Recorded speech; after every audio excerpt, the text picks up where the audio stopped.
오늘 본문의 말씀을 가지고 이렇게 제목을 정했습니다. 생명의 빛을 얻으리라입니다. 생명의 빛을 얻으리라.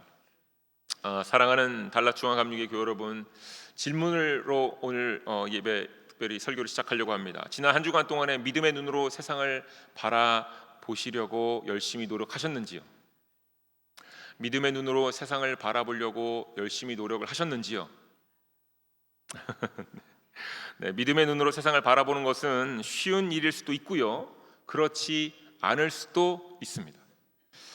간단하게 예를 드리자면 어린 아이들 입장에서는 전적으로 부모님의 보호 아래 부모님에게 의지하며 살아가기 때문에 고민하는 일들이 성인들과 같지는 않습니다. 어른들이 고민하는 것만큼 어린 아이들은 고민하지 않지요. 아이들의 걱정은 삶의 기본적인 것들이 많습니다. 입는 것, 먹는 것, 노는 것, 그 다음에 숙제나 또한 자기 주변의 친구들과의 관계 문제 정도입니다. 가장 기초적인 부분에서 그들이 고민할 것입니다. 그래서요, 잘 놀고 잘 먹고 숙제도 잘하고 친구들과 사이좋게 지내는 것, 그리고 플러스 부모님의 말씀에 순종하는 것 등이 삶의 고민거리가 될 겁니다. 그래서 믿음의 눈으로 살아가는 것이 이 정도의 범위에서만 이루어지면 됩니다. 이 범위를 벗어나지 않아도 됩니다. 하지만 청년이 되고 청장년이 되고 중년이 되면 상황이 많이 달라집니다. 어찌 보면 잘 놀고 잘 먹고 숙제 잘하고 친구들과 사이좋게 지내고 부모님 말씀 잘 듣는 것은 사실은 비슷한 영역이긴 한데 이 상황과 형편과 깊이가 달라지지요. 나 하나라는 개인만 책임지는 것이 아니라 이제는 배우자도 신경 써야 되고 자녀도 신경 써야 되고 그리고 부모님까지도 신경을 써야 되니 관심을 갖고 책임을 질 수밖에 없는 상황으로 나아가지요. 따라서 믿음의 눈으로 세상을 살아가는 것의 범위와 깊이가 다양하고 복잡해질 수밖에 없습니다. 그래서 쉽지 않게 느껴지실 수 있습니다. 자, 우리가 성인들이 어린 아이와 성인의 분명한 차이가 있는 것은 인지하는데, 신체적인 차이나 정서적인 차이나 사회적인 차이가 있는 것도 알고 있는데, 그런데요, 아이가 어른이 되어가면서 한 가지 결정적인 이 부분에 차이가 납니다. 바로 선택과 결정을 내릴 수 있는 차이가 주어진다라는 겁니다.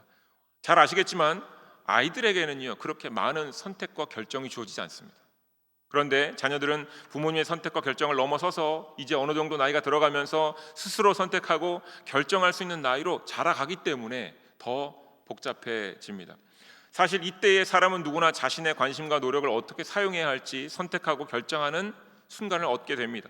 사람에게는 신체적인 한계가 있습니다. 우리는 시간적인 한계도 있지요. 장소의 한계도 있습니다. 따라서 주어진 시간이나 체력이나 여러 장소나 이 재능을 한계를 인정하면서 그 가운데 선택하고 결정하게 됩니다. 그렇기 때문에 잘 선택하고 결정하는 것이 중요합니다. 자, 믿음의 눈으로 세상을 살아가는 것은요, 이러한 선택과 결정 속에서 영향을 주고받습니다. 어린 아이와 성인에게 무엇이 가장 큰 결정적인 차이들이 있어서가 아니에요. 어린 아이와 성인에게 굉장히 큰 차이가 있어서 믿음의 눈으로 세상을 살아가는 것이 쉽거나 어려운 것이 아닙니다. 딱 이것 하나 차이입니다. 아이가 어른으로 성장하면서 자신의 한계가 있는 체력과 시간과 재능과 이 모든 것들을 믿음으로 지키고 믿음으로 세우고 믿음으로 성장하는 방향으로 사용할 것인가를 선택하고 결정하고 자라나야 하는 것에 유일한 차이가 있습니다. 자, 여러분, 믿음은 부차적인 것, 세컨더리 매너로 여기면서 한정된 체력과 시간과 재능을 자신이 원하는 대로 사용하면서 선택과 결정을 하게 된다면, 믿음의 눈으로 세상을 살아가는 것은요, 시간이 지나면 지날수록 어려워질 수밖에 없습니다. 어렸을 때는 선택과 결정이 부모님에 의해서 결정되니까 내가 믿음의 눈으로 세상을 보는 것도 딱 정해진 범위 내에서만 하면 되지만, 이제 성인이 되고 더 많은 책임과 의무가 생기는 가운데 선택과 결정을 내가 해야 되는데, 그때에 이것을 믿음의 눈으로 하지 않기 시작하면, 믿음을 고려하지 않은 채로 선택과 결정을 하게 되면 될수록, 나이가 들면 들수록 더 믿음의 눈으로 세상의 모든 것들을 바라보고 결정하는 게 쉽지 않다라는 겁니다. 자, 믿음을 세워가고 믿음이 성장하는 학교가 좋은 학교고 좋은 직장입니다. 이것이 맞는 생각이에요. 내 믿음이 세워지고 믿음이 성장하는 곳이 좋은 장소이고 좋은 시간입니다. 좋은 학교, 좋은 직장의 데피니션은 내 믿음이 성장하고 자라나는 곳입니다. 그런데 이것을 잊어버리면 세상을 살아가는 데 있어서 세상의 가치로 학교를 정하고 세상의 가치로 직장을 선택합니다. 이 상황에서는 매번 믿음의 눈을 갖기 위해서 세상적인 선택들 속에서 고민하고 갈등할 수밖에 없습니다. 하지만 믿음을 우선시하면서 모든 상황들을 선택하고 결정하는 인생이 시작되면 앞으로 만나게 되는 모든 일들은 믿음 안에서 바라보고 기도하면서 결정할 수 있게 되는 겁니다. 여기서 말하는 믿음이란 창세기 1장 1절의 말씀과 마찬가지입니다. 하나님께 세상을 창조하셨다. 이것을 전제로 놓고 모든 것을 결정하고 기도하게 됩니다. 그런데 성인이 되어서 믿음의 눈으로 세상을 바라보기 힘든 이유는 바로 앞에서 말씀을 드렸던 과정을 따르지 않기 때문입니다. 지금까지 손해를 보지 않기 위해서, 이득을 더 보기 위해서 삶의 순간들을 선택하고 결정을 하고 이 시간을 채워나갔다면 모든 결과물들이 믿음과는 거리가 있을 수밖에 없습니다. 기도하면서 결정을 했다고 말은 할지 몰라도 전적으로 신앙의 결과물들이라고 말하기는 쉽지 않지요. 당연히 모든 과정 속에서 하나님의 인도하심과 선하심은 드러납니다. 그럼에도 불구하고 분명 다음에 또 비슷한 어려움을 맞이하게 될 겁니다. 직업을 선택할 때마다, 직업을 바꿀 때마다 동일한 어려움을 경험하고 있다면 분명 믿음으로 이 일을 시작한 것이 아님을 직감하셔야 됩니다. 나의 결정이 믿음의 결정인가 아닌가를 고민하게 될지 모르고요. 손해를 보지 않아야 하는데 라는 고민 때문에 이 믿음과 손해, 이익 사이에서 매 순간 사로잡히게 될 것입니다. 믿음의 눈으로 세상을 바라보았던 시간과 육신의 눈으로 세상을 바라봤던 시간의 양을 따져보아야 합니다.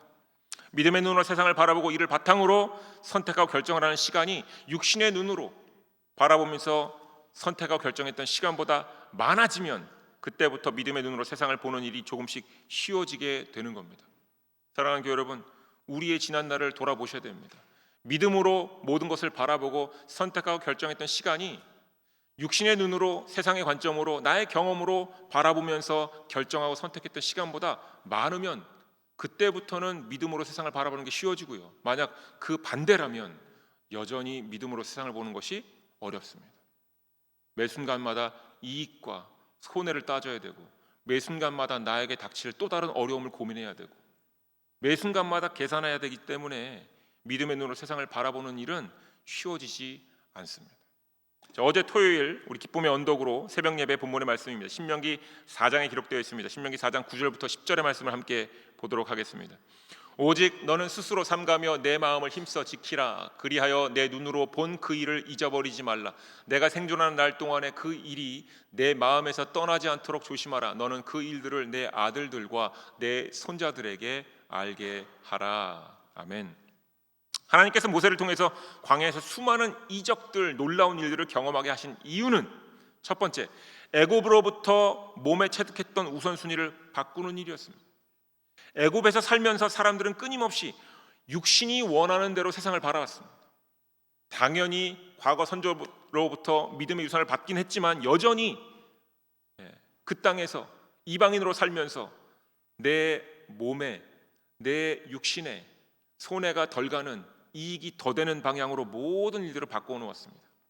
따라서 하나님께서 모세를 통해 이스라엘 백성들을 출애굽하신 이유는 애굽으로부터 몸에 체득되었던 모든 우선순위를 바꾸는 일이었습니다. 이익이 아닌 믿음입니다. 따라서 광야에서 본 것을 잊지 말고 마음에서 떠나보내지 말라고 말씀하십니다. 그리고 이것을 자녀들에게도 가르치라고 말씀하십니다. 자, 두 번째, 하나님께서 모세를 통해 이스라엘 백성들을 애굽으로부터 광야로 나오게 하신 이유는 그들이 성인들과 아이들 모두 세상을 사는 날 동안에 하나님을 경외함을 배우게 하기 위함입니다. 그들의 후손들에게도 이것을 전하게 하기 위함이었기 때문에 하나님께서 모세를 통해 이스라엘 백성을 애굽에서 나오게 하신 겁니다. 놀라운 이적을 광야에서 보게 하신 겁니다. 이 광야의 여정이란 믿음의 눈으로 세상을 살아가도록 인도하신 하나님의 인도하심이자 우선순위를 바꾸어 놓으신 사건입니다. 잊지 마셔야 됩니다. 믿음의 눈으로 세상을 살아간다는 것은 애굽을 떠나는 것을 전제로 합니다. 애굽이 무엇입니까? 육신으로 살아갔던 것을 전제합니다. 그러니까 믿음의 눈으로 세상을 살아가려면 반드시 애굽을 떠나는 것이 전제되어야 됩니다. 지금까지의 세상적인 삶을 멈추고요, 지금까지의 경험들을 내려놓고 광야로 나가는 것으로부터 시작됩니다. 그리고 광야에서 먹고 마시는 것으로부터 하나님께 의지함으로 삶의 변화를 받아야 하고, 모든 과정 속에서 하나님의 음성과 인도하심을 따르면서 그들의 믿음의 눈이 떠져야 됩니다. 삶에서 반드시 이러한 과정이 있었어야 합니다. 사랑하는 교회 여러분, 우리 스스로에게 물어보셔야 됩니다. 여러분께서는 이러한 여정이 있으셨습니까? 그리고 이러한 여정으로 삶을 살아가고 계십니까? 믿음의 눈으로 세상을 살고 싶은 마음은 있는데 이와 같은 여정이 있으셨습니까? 없으셨다면 여전히 힘드실 겁니다. 그런데 만약 여러분의 삶 가운데 하나님의 인도하심을 통해서 여러분의 경험을 내려놓고, 여러분의 자신 스스로 의지하는 것을 내려놓고, 여러분의 모든 지식과 지혜를 내려놓고 하나님께 의지하는 여정이 시작되셨다면, 그리고 그 길을 걸으셨다면 믿음의 눈으로 세상을 바라보는 것은 어렵지 않으실 겁니다. 서론이 길었습니다. 그럼에도 불구하고 이 내용은 짚고 넘어가야 할 만큼 중요한 내용입니다. 왜냐하면 요한복음 8장에 음행한 여인을 예수님께 데려온 서기관들과 바리새인들도 세상을 믿음의 눈으로 바라보지 않고, 믿음으로 살지 않고 손해를 피하고 이익을 따르는 삶을 살았기 때문에 결국 예수님을 알아보지 못하고 예수님을 죽이고자 했던 것입니다. 우리가 믿음의 눈을 뜨지 못하면 우리 앞에 오신 예수님도 알아보지 못합니다. 그 일의 결과가 이미 벌써 요한복음 8장에 기록되어져 있습니다. 자, 그렇다면 음행한 여인은 어떻을까요? 그녀는 어떻게 살고 있었나요? 우리는 그녀가 어떠한 음행의 여인이었는지는 모릅니다. 하지만 그녀도 크게 다르지 않을 듯합니다. 자, 이러한 모든 사람들이 예수님을 만나자 그들의 눈이 이 순간에 열리는 겁니다. 육신의 눈으로 세상을 바라보다가, 내 경험만 바라보다가 잠시라도 믿음의 눈이 열리는 겁니다. 심지어 예수님께서는 나도 너희를 정죄하지 않는다라고 하셨고, 다시는 죄를 범하지 말라고 하면서 그녀를 믿어주시며 떠나보내십니다. 자, 그럼에도 불구하고 믿음의 눈으로 세상을 살아가는 선택과 결정은 모두에게 남겨진 숙제와 같은 것입니다. 마음 안에 무거움을 갖고 떠난 서기관과 바리새인들, 그리고 다시는 죄를 범하지 말라라고 말씀하시는 그 음성을 듣고 떠난 그 여인도 마찬가지입니다. 이제 그들에게 남겨진 숙제는 무엇입니까? 예수님과 함께 십자가의 길을 걸을 것인가, 아니면 스스로 이미 걸었던 그 옛날 길을 다시 걸을 것인가 하는 결정이 그들에게 숙제로 남겨진 것입니다. 오늘의 본문 요한복음 8장 12절부터 20절의 내용은 적어도 두 가지의 주제가 있고요, 우리한테 그것을 제시합니다. 첫 번째는 세상의 빛, 생명의 빛에 관한 말씀입니다. 그리고 두 번째는 증언에 관한 말씀인데요, 이 두 번째 본문은 다음 주에 저희가 21절 30절의 말씀을 함께 나누면서 전하고요, 오늘은 앞에 세상의 빛, 생명의 빛에 대한 이야기를 나눠보고자 합니다. 앞에서 나누었던 믿음의 눈으로 세상을 바라보자라는 관점을 우리가 기억하시면서 다시 이 말씀을 함께 귀를 기울여 주시길 부탁을 드리겠습니다. 자, 예수님을 세상의 빛, 생명으로 기록한 본문의 말씀은 요한복음 8장뿐만 아니라 요한복음 1장이나 9장 그리고 12장에도 함께 언급되어져 있습니다. 그 가운데 중요한 말씀 요한복음 1장의 말씀이니까 요한복음 1장 1절부터 5절의 말씀을 함께 우리가 보도록 하겠습니다.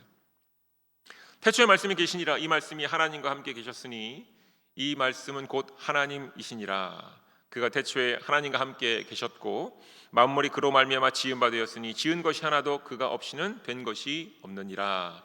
그 안에 생명이 있었으니 이 생명은 사람들의 빛이라. 빛이 어둠에 비치되 어둠이 깨닫지 못하더라. 아멘. 제가 조금 말이 빠르죠? 네, 표정들을 제가 이렇게 쑥 살펴보니까 지금 제가 말이 좀 빨라져. 이 중요한 내용을 또 할 때는 제가 말이 빨라지니까 다시 한번 캄다운을 좀 하고 천천히 다시 설명을 이어가도록 하겠습니다.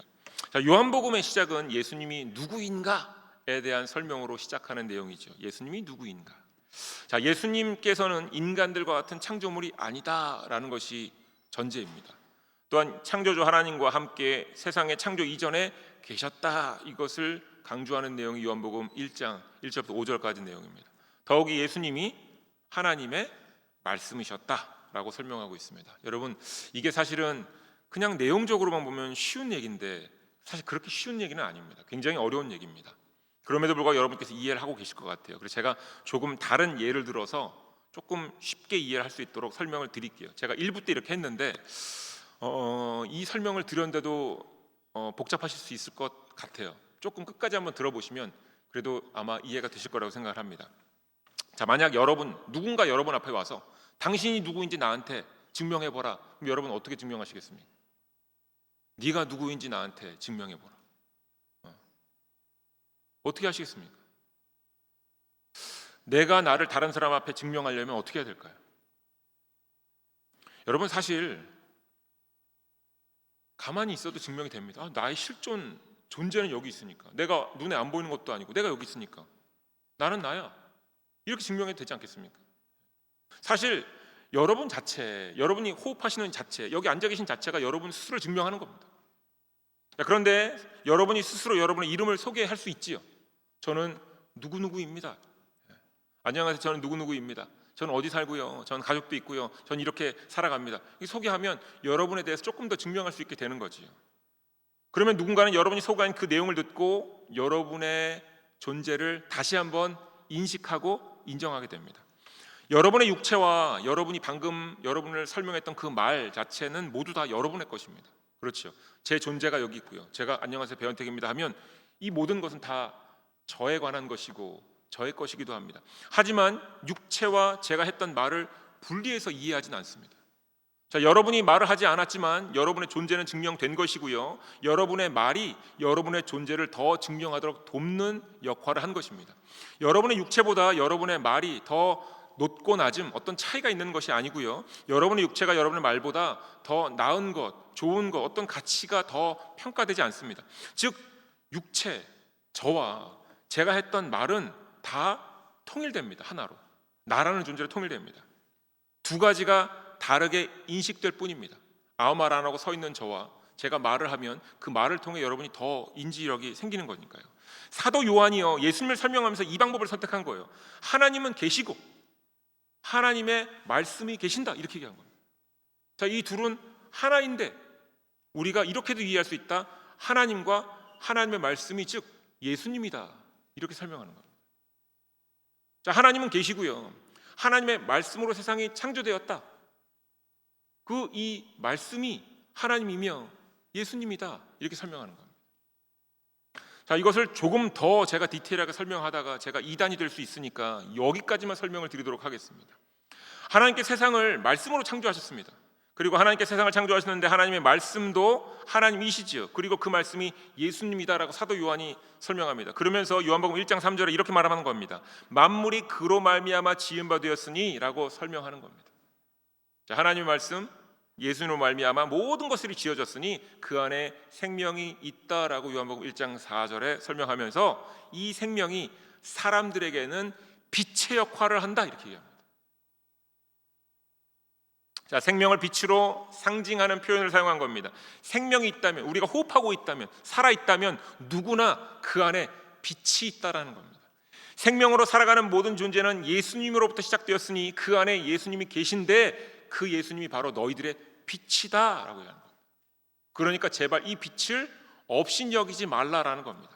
누구나 다 빛이 있는데 그렇기 때문에 이 빛에 반응해야 되고 하나님 말씀에 반응해야 한다라는 설명입니다. 여러분, 이것이 빛에 대한 설명입니다. 빛은 생명을 살게 하고요, 빛은 생명에게 방향성을 제시하는 이유가 있습니다. 예수님을 빛으로 표현한 이유, 예수님을 빛으로 상징한 이유는요, 빛이 없으면 생명을 소멸하기 때문에 빛이 중요하다는 것을 사도 요한이 강조한 내용입니다. 어려우십니까? 여러분, 구글에 이렇게 쳐보세요. 구글이나 네이버 상관없습니다. 태양이 없으면 어떻게 될까요? 이렇게 쳐보세요. 빛이 없으면 인간은 어떻게 되나요? 이렇게 쳐보시죠. 그러면 이렇게 됩니다. 기온이 급락하고 광합성이 중단되어 식물이 죽고 날씨 현상이 사라지고 생물들이 살지 못합니다, 이렇게 나옵니다. 빛이 없으면, 태양이 없으면 기온이 떨어지고 광합성을 못해 식물은 죽고 결국 식물이 죽으니까 수많은 음식을 먹고 살아야 되는 모든 것들이 다 죽어버리고 날씨 현상이 사라지고 생명체는 살지 못합니다. 태양이 있기 때문에 기온의 변화가 있고 광합성이 생겨서 모든 식물과 생물들이 살게 되는 것입니다. 다시 말하면 빛으로 예수님을 설명한 이유는 빛이 없으면 생명은 소멸하고 생명이신 예수님, 빛이신 예수님이 없다면 사람들은 결국 다 이 땅에서 사라지게 될 것이다, 이런 의미입니다.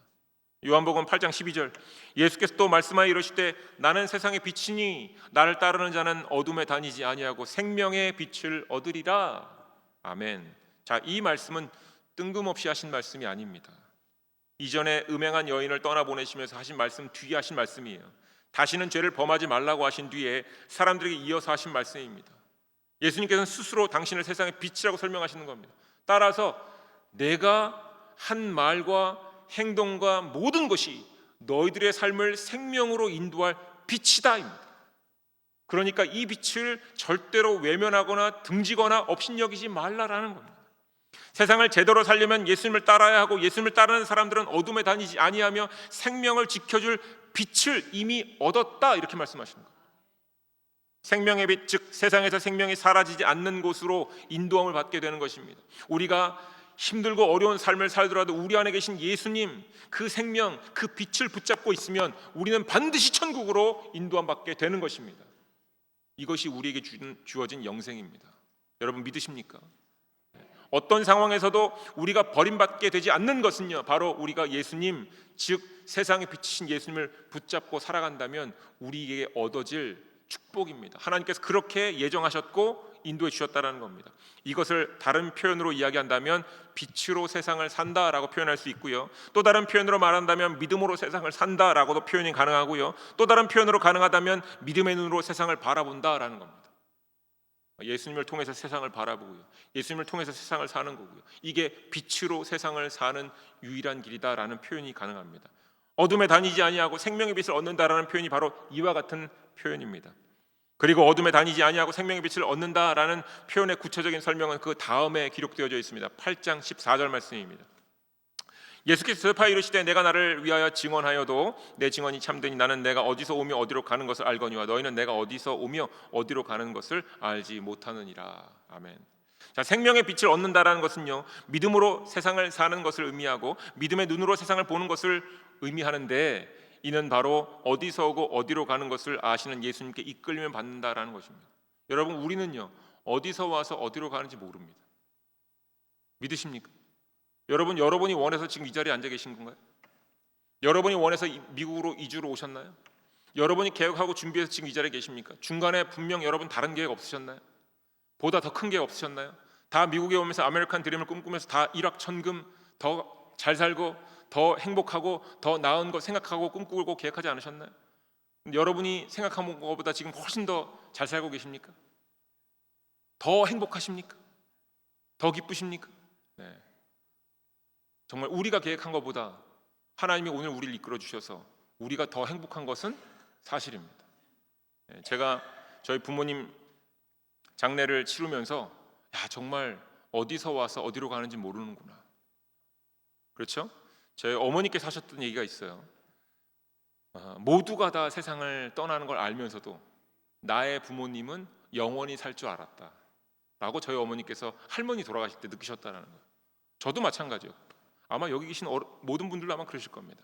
모든 사람들의 생과 사를 우리가 직접 눈으로 보면서 많은 분들의 퓨너럴 서비스에 참여하면서도 사실 내 부모님은 영원히 나와 함께 살 것이라 소망했고 바랬고 그렇게 될 줄 믿었지요. 떠나실 줄 몰랐죠. 우리는 언제 와서 언제 가는지 모릅니다. 그런데 예수님께서 말씀하신 겁니다. 나는 안다, 이렇게 말씀하시는 거예요.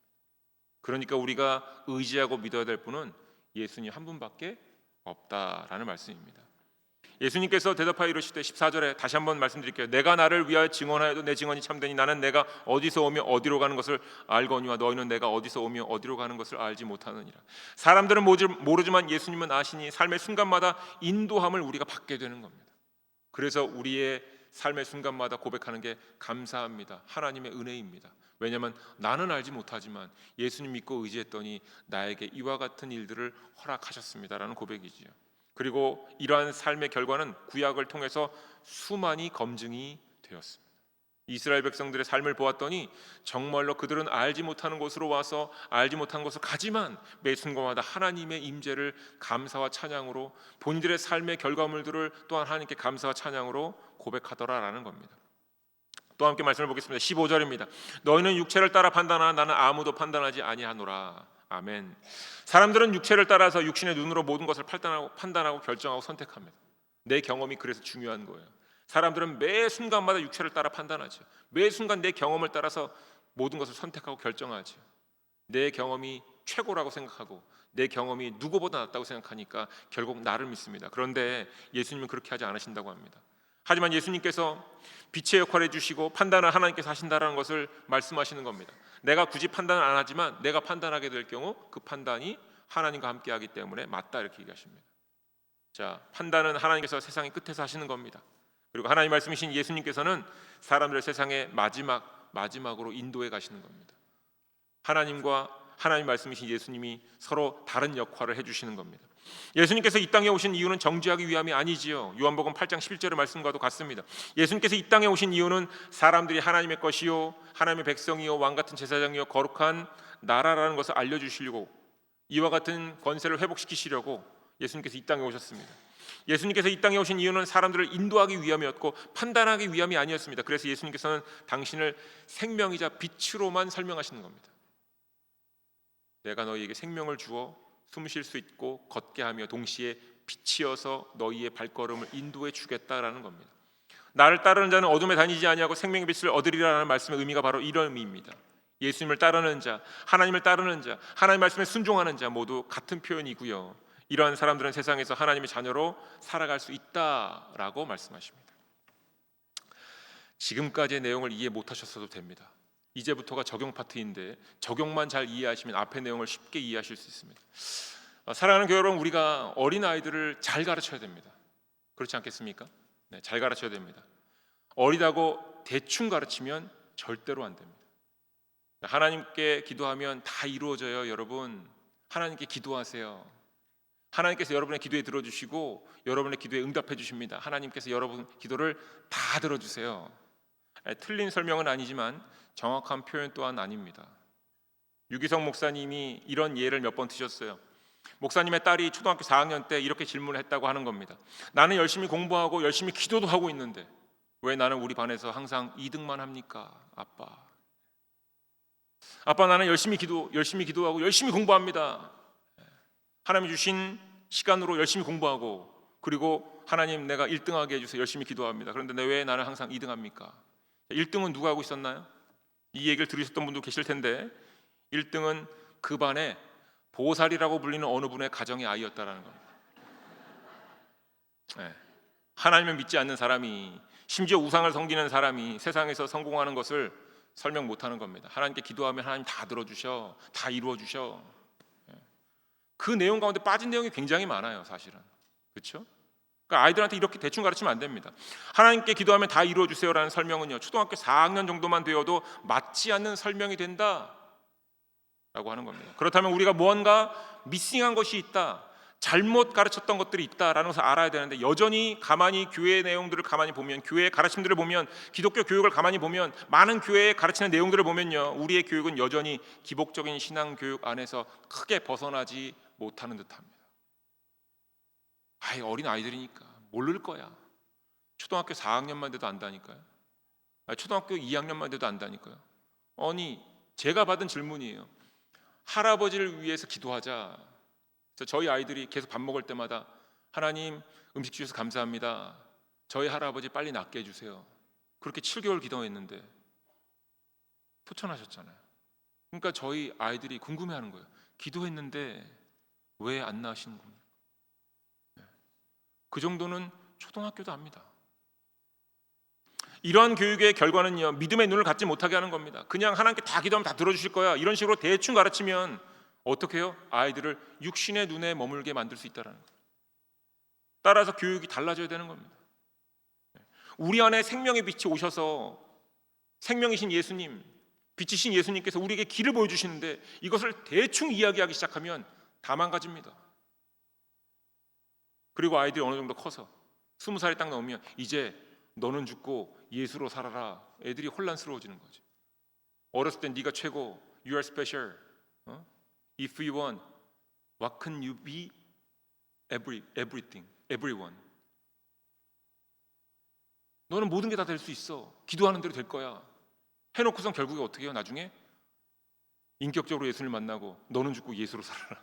아이들이 혼란스러워지죠. 우리의 교육이 뭔가 잘못된 것 아닌가? 근데 여러분 마찬가지입니다. 성인들 교육은 어떻게 되어야 합니까? 아이들과 다를까요? 쉬운 예입니다. 제가 예전에 한두 번 말씀을 드리긴 했는데, 잘 들으셔야 됩니다. 오해는 하지 마세요. 제가 여러분을 혼란스럽게 만들려고 하는 것은 아닙니다만 잘 들으셔야 됩니다. 영국의 성공의 신학자, 굉장히 유명한 분입니다. 니콜라스 토마스 라이시라는 분이 있는데 그분이 하나님의 나라라는 책에서 이렇게 질문하는 겁니다. 기독교인들이 믿는 부활이 혹 환생입니까? 부활과 환생이 같습니까? 여러분, 부활과 환생이 같습니까? 아니지요. 자, 그런데 잘 생각해 보시죠. 육신이 불편해서 팔과 다리가 없는 이들에게 새로운 팔과 다리가 생기는 나라가 성경에서 말하는 천국입니까?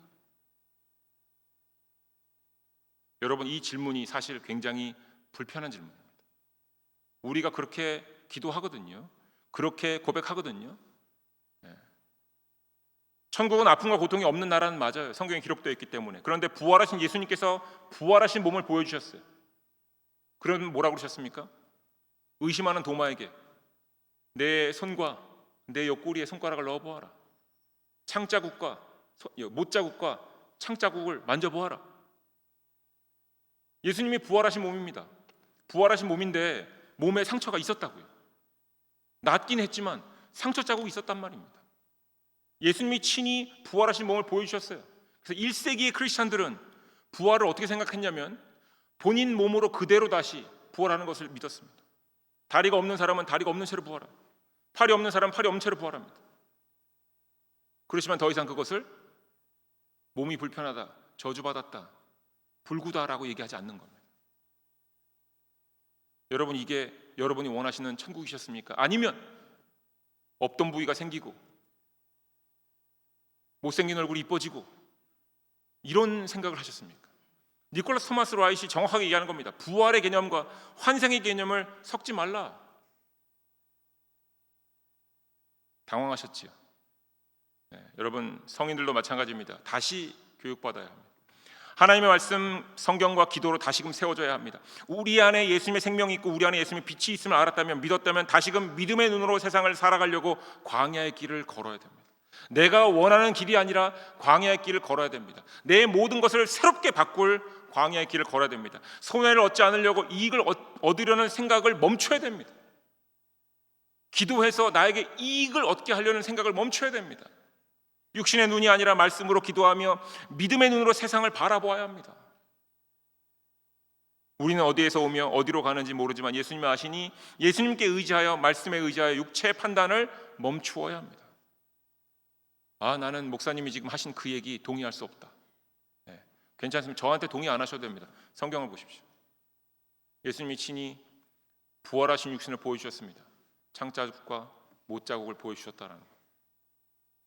분명 보이기 시작할 겁니다. 우리 안에 예수님의 빛이 보이기 시작할 것입니다. 그리고 빛 대신 예수님께서 우리로 믿음의 길을 선택하도록 인도해 주실 것입니다. 생명의 길로 나아가게 하실 것입니다. 세상이 말하는 방법이 아니라 예수님의 방법으로, 하나님의 방법으로 나아가게 하실 것입니다.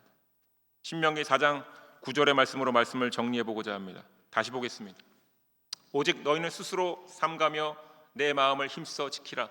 그리하여 내 눈으로 본 그 일을 잊어버리지 말라. 내가 생존하는 날 동안에 그 일이 내 마음에서 떠나지 않도록 조심하라. 너는 그 일들을 내 아들들과 내 손자들에게 알게 하라. 아멘. 사랑하는 교회 여러분, 스스로 삼가하셔야 됩니다. 육신의 경험을 삼가하셔야 됩니다.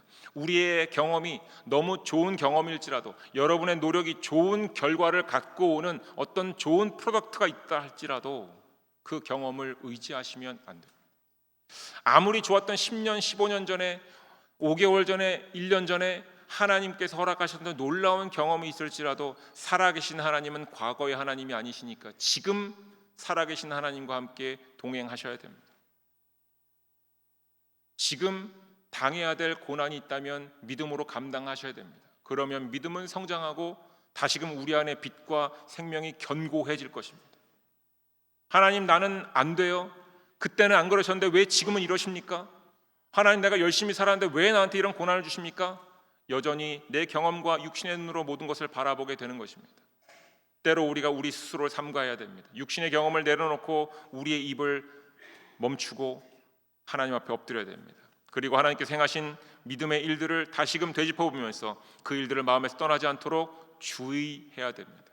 광야의 길을 인도하신 하나님께서 오늘 우리도 인도해 주실 것을 믿습니다. 예수님의 생명을 얻은 우리 모두를 빛 가운데로 인도해 주실 것을 믿습니다.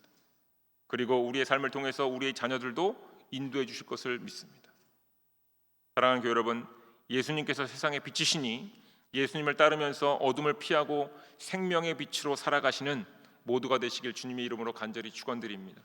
또한 예수님의 증인이 되시길 주님의 이름으로 간절히 축원드립니다. 예수님의 증인이 된다라는 얘기는 예수님께서 걸으셨던 길을 우리도 걷게 되는 것을 말합니다. 쉽지 않습니다. 어렵습니다. 그런데 믿음의 눈으로 보면 우리의 믿음이 성장하는 것이 보일 것이기 때문에 그 길이 행복하고 기쁘고 감사한 일로 여러분 마음 가운데 받아들여지게 되실 것입니다. 다시금 오늘의 말씀을 보시면서 정말 빛 되신 생명 되신 예수님과 함께 동행하시며 승리하시는 모두가 되시길 주님의 이름으로 간절히 축원드립니다. 아멘. 기도하겠습니다.